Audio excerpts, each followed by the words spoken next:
is not just its liberties, but the people's willingness to fight to keep them.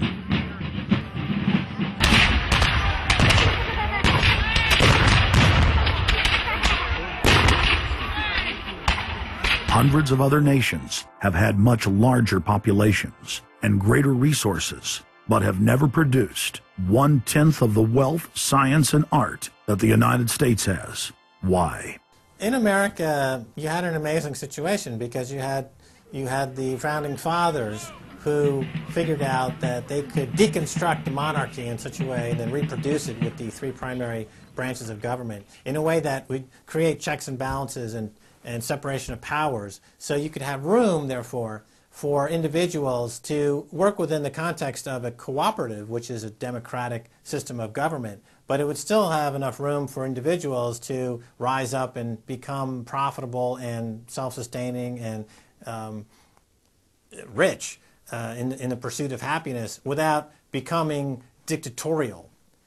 But unfortunately, over the years, since all of those separation of powers have been cut away, and all of the beautiful design by the founding fathers has been co-opted by one corporate entity, one corporate communist entity, you don't have that anymore. So what we have, we're back to where we were before the revolution. You have one monolithic state. For the first 100 years or so of the United States, after the 1700s, when we freed ourselves from British rule, no corporation was given a charter in the United States unless it served the public good. It had to prove that. And then its charter only lasted for 10 years, or sometimes as long as the project to build a bridge or canal or something lasted. But it had to be up for review, and it could only get charters if it was shown that it was serving the public interest. That changed, primarily because John D. Rockefeller kind of bribed Delaware and New Jersey to begin with into accepting a different system where he said, listen, if I pay you lots of money in terms of taxes, etc., I want to be licensed and not have to serve the public good. I want to be able to get around that law.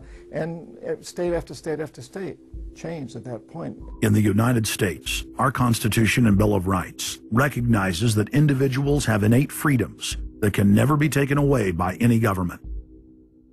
For the first time in history, the people were unbound to reach for their full potential, producing and outcompeting every other nation on earth.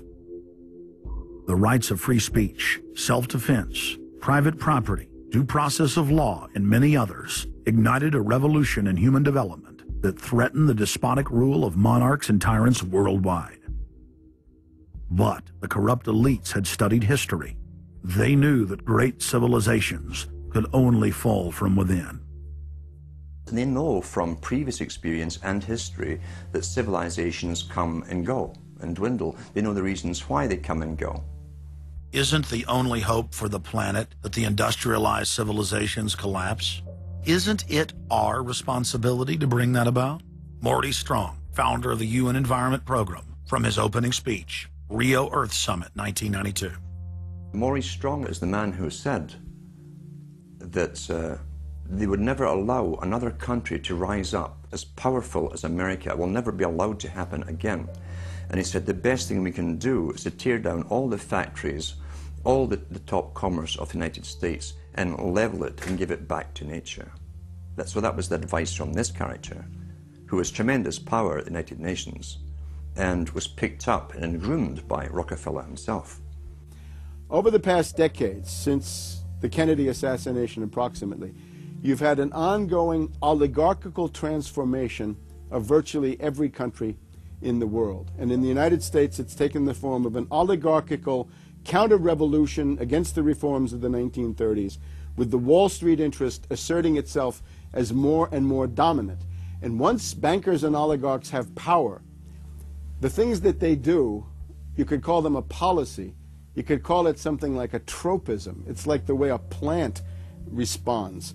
Naturally, since they're oligarchs, they're going to try to downgrade the standard of living of the vast majority of the population.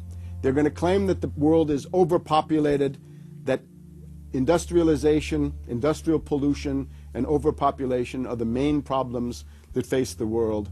And they're generally going to try to crush and mortify any kind of popular democracy or mass movements with any kind of progressive content. nations rise and fall. They knew how debt could never be recuperated. They knew that disease or prolonged war could wipe out the population and the future populations that pay off debt. So these guys all work together. That's why it's no surprise that today you have Lord Rothschild coming out pushing the latest scam or religion that we must all believe in, which is global warming, which his personal bank, his family's bank in Switzerland, will be in charge of. They've run the system, the whole economic system of the world for the last 250 years. So why shouldn't they also run the economic system for the next few hundred years? The question of a ruling class, oligarchy as a ruling class, is posed by Plato in the Republic, where we find that oligarchy is a constitution full of many evils, where the rich dominate the government by buying it, and the average individual or the poor count for absolutely nothing. Oligarchy is a frame of mind. In other words, if you're a banker, this is already a world view. It's a world outlook, and it implies the policies that have got us here, right? Malthusian policies, zero growth policies, driving down the standard of living, attempts to wipe out all kinds of mass institutions that might be a countervailing force. This is a scientific dictatorship, which Bertrand Russell said, and the Huxleys said, both Aldous and Julian Huxley said they would bring in the scientifically controlled society. It's not just family planning, which really means abortion and so on. It's global planning, which is literally sterilization and abortion worldwide for the ideal reduced society, and not just across the board, through genetics, through the Genome Project, through the constant IQ testing. Globalization has economically destroyed the world. You've got at least 40 to 50,000 people who die every day worldwide from starvation, malnutrition, and diseases which can be cured for pennies, such as diarrhea. And if you ask one of these Malthusian oligarchs, don't you think that something should be done to raise the standard of living in Africa or South Asia? They'll say, no, we can't do that. That would wound the planet. That would oppress Mother Earth. So that's oligarchy. Class consciousness in this sense is absolutely essential. If you think that bankers are the same as you, you're wrong. F. Scott Fitzgerald once told Hemingway, you know, the rich are different from us. And Hemingway said, yeah, they have more money. And F. Scott Fitzgerald replied, no, it's something much deeper. It's a whole different world. To be an oligarch, to be a Rockefeller or something of this sort, means that you're in a completely different world with values which are the reverse of human values. Now, if you allow the oligarchs to continue to dominate, the destruction of world civilization is a matter of a few decades at the very, very most. So, choose. To force their agenda through, the elites are employing one of their favorite tools, artificial crisis creation, also known as the Hegelian dialectic of problem-reaction-solution. You never want a serious crisis to go to waste. And what I mean by that, it's an opportunity to do things that you think you could not do before. The Earth's ruling elite are first and foremost monopoly men. The founder of the Rockefeller clan summed it up simply when he said, competition is a sin. Rockefeller himself said that competition was a sin. And people quipped at that, thinking it was one of his little jokes. He made many jokes about saving pennies and stuff like this.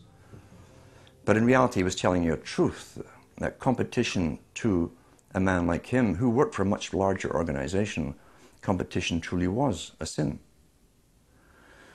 And the cartels have been formed ever since, have become much bigger, more powerful cartels which can literally command governments, sometimes to go to war on their behalf, have occurred. The economic crash of 2008 and 2009 was an engineered crisis designed to cripple sovereign nations globally to make way for a world currency and a new Bank of the World.